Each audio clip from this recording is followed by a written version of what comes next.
I don't think that Mudavadi and Kalonzo should be given the kind of labels that they've been giving. These are two serious gentlemen who have stood by Raila at his worst, his most needy moments, and they have a right, like any other person, to also take a shot at the presidency. And Raila has the responsibility to support them because they also supported him. I was part of the team that did the final, agreement. And when he says that these people are Cornish, you have to give a devil his, we say Mugara Muwe and Hakia Kimpe. We even went to Serena and signed a contract that out of the elections, all the money was going to be shared out. The political party's money. They changed. ODM changed. And then nothing has been given to the two other people, or two other parties, or three other parties, Wetangula's, Mudavadi, and Kalonzo. And they supported. We all stood by Raila for all these times. For God's sake, if the last time there was this agreement in writing, in which he says in the next election, whether I win or I lose, I'm going to support you, as Kalonzo Musyoka, this time around, there is need for there to be a little bit of sense of shame and say, okay, you thank you very much for all that you've done. I'm going to support you this time around. They all have that right. Mudavadi stood by Raila. Kalonzo stood by Raila. I stood by Raila. We all stood by Raila all this time. So basically, the point we're getting at is, I think it's fair. I don't support any tough words or profanity, but that profanity comes from both. I think one of the guys who started profanity in our politics, although he did it with a little bit of a humor, was Raila. You know what I mean? Everybody knows that. And if they also have been taken to that, well, it's a fair game. But what I want to say is that even if they fight in the midst of all that, there's still some efforts on our part to bring them together and for them to a little bit rest to come the next 5 years. This election 2022, for him to take a rest. I know Jakoyo is going to jump up and down. But there's need. There is need. For God's sake, yes, there is need. All right. But what does it, I want just to pick the brains of a prof here. What does it really mean for Raila? Because if we have the NASA fallout, and we know his political experience is pegged also on the strength of his coalitions because of the regions as well. Does it mean that, yes, if Raila Odinga does not have, the NASA principles, then his political capital goes down the tube? I would say that it's possible to have political capital which you can waste away. Waste away, okay. I look at the entire scenario and there's a concern about the nature of the coalitions, that the agreements are not honored. And so we have a track record of parties and leaders not honoring agreements. And we have to establish something that can explain this behavior. What I see, we do not have political commitment. Political commitment. What we have is political convenience. And therefore, because of convenience, which cuts across the entire country, you will notice that coalitions are formed out of convenience and not necessarily out of any ideological commonness between people, because they believe in certain principles and values. So it becomes very easy for people to bolt out. The kind of bolting out that we see in Kenya, you not find it in Britain and elsewhere where we have established democracies. And so we are having people sacrificing national interests at the altar of political expedience. So we must address the phenomenon of expedience. And you'll find it nearly in all these leaders, so that there's a dearth of statesmen, but we have a profligeracy of populists who are practicing this kind of politics of convenience and therefore sacrificing national interests and public interests. That is my observation of this. And therefore, because people are using what we can call political charisma, they are using their political charisma and influence to build a kind of personality cultism. Absolutely. So that one in this country can talk of Odingaism. One will talk of Moiism. And therefore, these powerful personalities, because of what they believe they are, do not easily give room for others to contest. And so there is an undermining that goes on because national interests are sacrificed at the altar of political expedience. Mm-hmm. Do you think the characterization of Kalonzo and Musalia is fair to Raila, according to your assessment? Well, it goes both ways. Let's hear from Prof. I do agree with what Honorable Farah has pointed out, that Raila has made sacrifices. Raila has a political acumen that seems to stand above many. But on his part too, he has abused opportunities that he had to consolidate his image. And so all these, I think, are reacting in that sense because somewhat they are provoked. And that is why I emphasize there is need to grow a culture of political civility and a new public morality in this country where people will be characterized by a restraint of sorts. All right. And that is very critical in what we call constitutionalism. Thank you, Prof. Let's just hear from Jakoyo Midiwo. We have Kalonzo also saying that he thinks Raila has lost his mojo, yeah? The je ne sais quoi, he's lost his, vigor, as it were. So we can have him pass through the vista of time, and as history will bear us, yes, he's been very, very critical as far as, the political landscape of Kenya is concerned, taking us from, the single party to multi-party democracy, as it were. But right now, he thinks Raila is firing blanks, that his political future is uncertain, and he should actually retire from politics. He says he's given him actually also a moniker, Doctor or Mr. Dishonest. Debarl, that statement can only be true if it didn't come from Kalonzo. Remember, Kalonzo was even a minister. Yesterday I saw something on one of the televisions where Moi was signing a bill and Kalonzo was standing and we were standing next to him. It was about the economy of the country. Raila was in detention when Kalonzo was a minister. Kalonzo has contributed to the demise of the good economy Kenyatta left us with under Moi.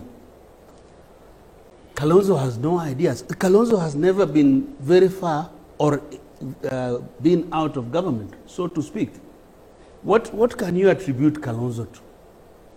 So he supported, he wants to be president because Raila is older, because you can be, recently in Malaysia, they called a 93-year-old former prime minister because the younger ones who came in and started stealing. He's still the prime minister of Malaysia. So when he was supporting Raila, not because they wanted to improve our country, he was supporting Raila so that Raila can move on and let him come and just sit there. Part of the problem we have in this country, Debarl, is that we worked on a very good constitution in 2010. The problem is that this these Moi boys are still hanging around. And unless the issue is sorted out, we will not have a country of thinkers. I can understand if somebody of Onyonka's age, Onyonka is older than Barack Obama or Bill Clinton or Tony Blair when they ascended to presidency or premiership. So it is not about age. It is an old man in our times who is younger, has energy, has ideas, that is really helping us to do what cannot be done by the people who permitted our political space. Hence, the realization by Raila that things are not working. We have a new constitution, a good vehicle, but cannot be implemented by an energetic KANU group. So he said, let us go back and begin to take another step forward. Suppose there was no handshake, for example, which they are saying Raila did behind their back. What? They went to an election which both sides lost. People had to talk. And we have not killed each other since then. Now that we are saying, Momoima Farah is saying, we could have closed the country and begun anew. Begin from where? Beginning anew is forced great shaking hands. You don't carry hoodlums around to go and talk to the president. If we invite you to a table, thank you. You go and talk to him. Richard Onyonka. Yeah. Thank you. I've listened to my brother Jakoyo Midiwo. My wish and my hope is that we need to have a rethink on what we do with ourselves and how we handle ourselves as politicians. I can tell you, Debarl, 2 weeks ago when we had a funeral in Kisii, and I stood there watching my two young colleagues fighting each other on public lair, it was a very unfortunate scenario because it exposed and it showed where we are as a country, as legislatures, as people who are supposed to be people of integrity and credibility. That matter's ended, they have apologized and everything, but it's a historical fact. I have worked with all these people. Where I disagree with my brother Jakoyo Midiwo is that I tend to take a statement that my father had used to mention frequently. In politics, there's nobody who's useless. Even when Kalonzo may not have done wonders for his people by not, for example, unequally forcing the government that he was serving to take thousands of projects to his place. He has been there. He has a level of credibility. And he's somebody that I've worked with. Momoima Midiwo has worked with him. Farah has worked with him. He has his very strong points. I see Kalonzo as the toning down person in any of these disagreements we have. I have watched Musalia, who was my college mate. I have seen him transforming himself politically. I would rather not have him begin to throw epithets at his colleagues, whether it's Raila or anybody else. Finally, I want to say that it's very interesting, Debarl. My colleagues, my party leader, my friend Musalia, and Mzee Kalonzo, I don't think they need to say much. Let them go to the ground. You will feel it. You will feel it if they are doing what is right and if they are coming up with a candidate who is going to run, and if that candidate is going to be stronger, Raila will face the reality and accept who that candidate will be. But if you keep saying the things you're saying about Raila, the truth is Raila has got his people. And those people are crazy about him. They look at his history. They look at his detention. The amount of time and energy it took for us to have the Constitution of 2010.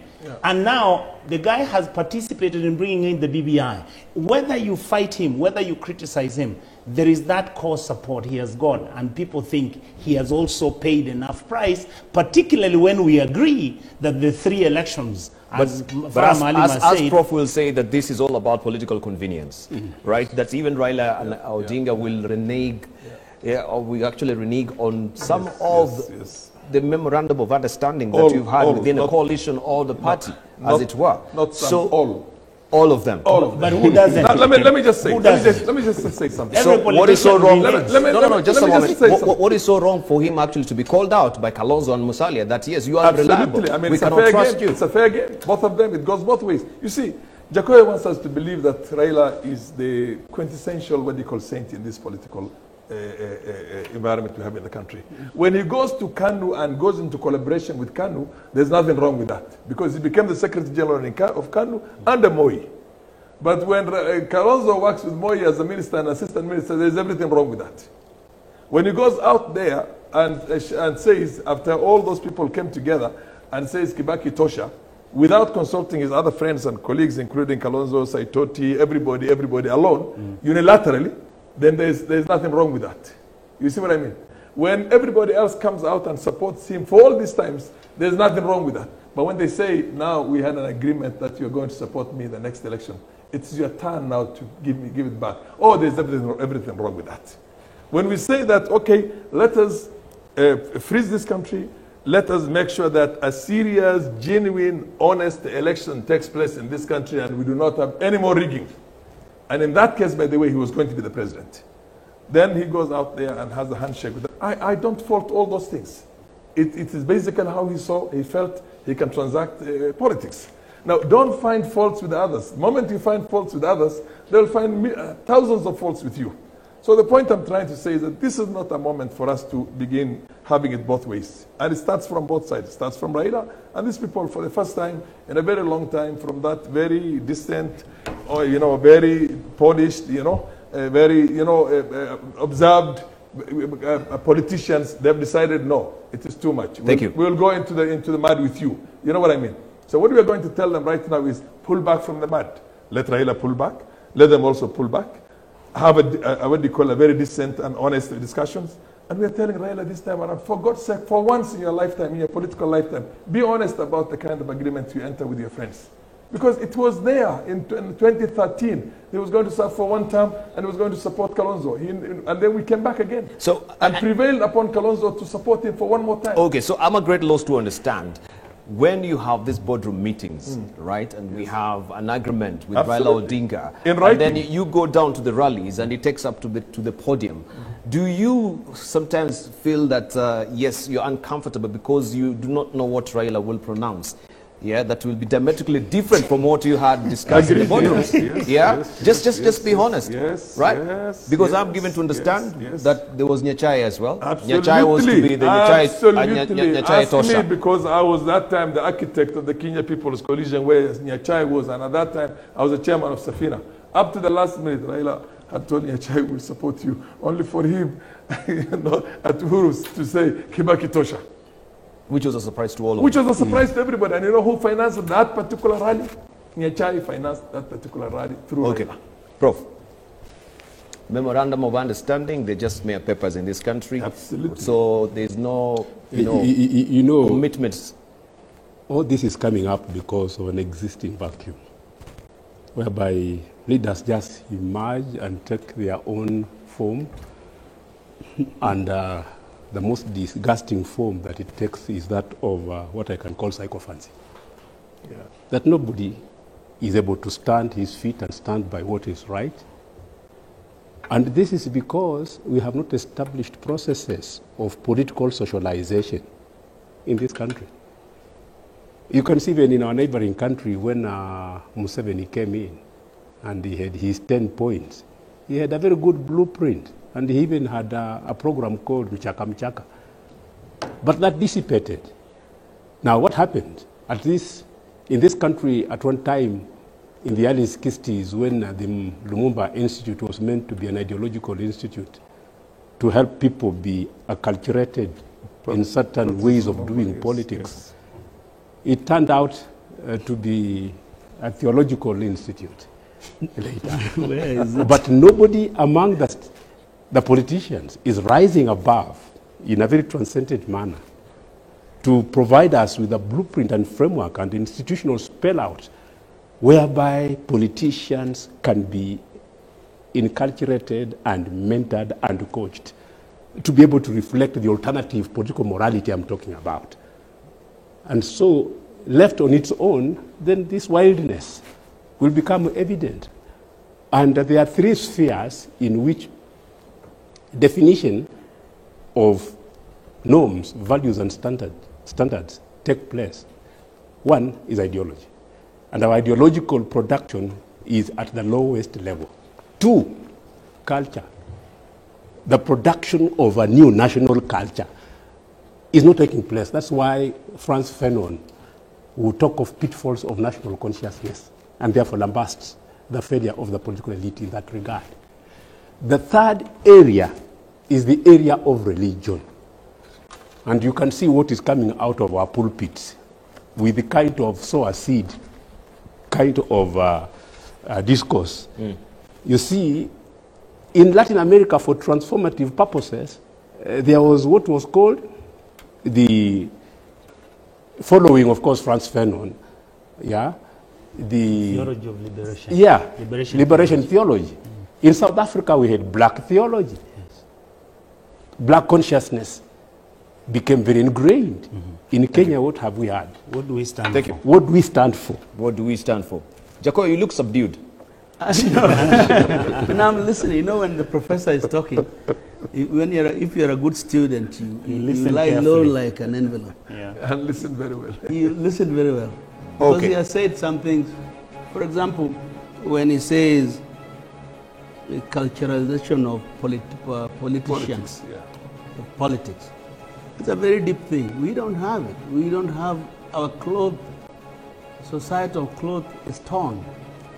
You cannot culture a person who is not a person in the real sense of the word.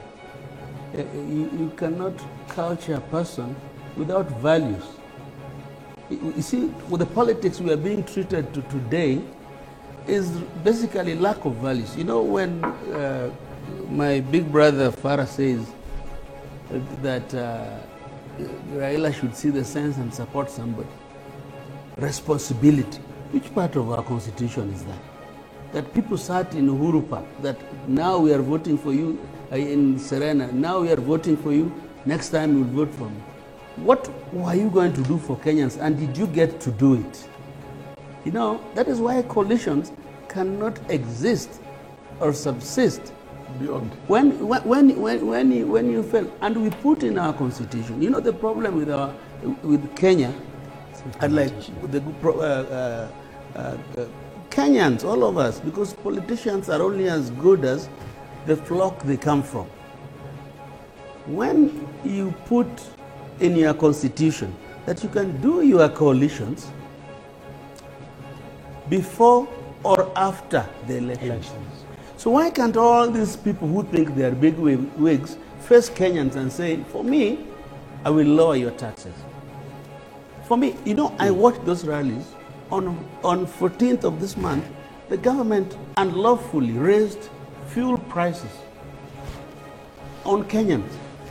And in those rallies, you cannot see them talking about that. These people have stolen corona treatment money. We still don't have a vaccine. In those rallies, no politician who says they care about our country is talking about it. So in other words, they want it for self. At least Raila, that I want to say this. Yeah, so winding up. We're supposed to be winding up. Because Raila stands for something, at least he stands for reform. If he may not know what he will do for reform, like Farah says, you know, age catches up, he can't live beyond 100, so he has 20-something years to live, so to speak. But what I'm saying, at least he's setting up the framework. We, as younger politicians, need time and space to begin using this framework. They cannot have their cake and eat it. Thank you. Yeah. A good point to just wind it up. We are strapped for time. I think it has ticked up to a point where we need to wind up because also of the commercials as well. But I want to thank you, all of you, nonetheless, for coming through today. I think it has been a nice debate. After issues that we've not really covered, but yes, we shall carry over that to the next session next week. I want to thank you warmly, Professor Aseka. I want to thank you, Farah, Maalim, Richard Onyonka, and Jakoyo Midiwo for coming through this evening. And also thank you to you for the reactions on Twitter. I'm not able to sample them right now because of time, but nonetheless, I want to thank you so much for engaging in the conversation. Let's continue with the conversation on our social media as well. I am Debarl Inea. Thank you for keeping me company and conversational with our panelists this evening. Have a good night.